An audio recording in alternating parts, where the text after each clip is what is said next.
તો સમાચાર સુરતથી પ્રાપ્ત થયા છે, જેમાં સુરતમાં એસએમસી દ્વારા દારૂના અડ્ડા પર દરોડા પાડવામાં આવ્યા છે।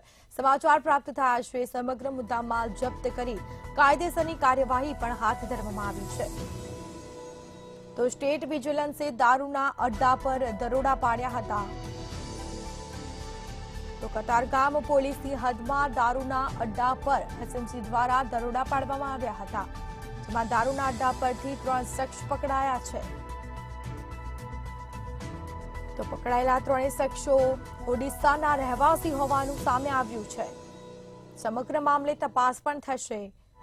તો એસએમસી દ્વારા ઉત્કલનગર ખાતેથી રેડ કરવામાં આવી હતી અને જે બાદ મુદ્દામાલ જપ્ત કરવામાં આવ્યો હતો। 1.22 લાખ રૂપિયા મળી આવ્યા હતા અડ્ડા પરથી, જેમાં કતારગામ પોલીસની હદમાંથી દારૂના અડ્ડા પર દરોડા પાડ્યા હતા।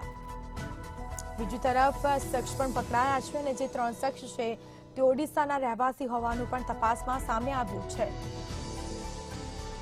તો પકડાયેલા 3 શખ્સો ઓડિશાના રહેવાસી હોવાનું સામે આવ્યું। સમગ્ર મામલે તપાસ પણ કરવામાં આવશે।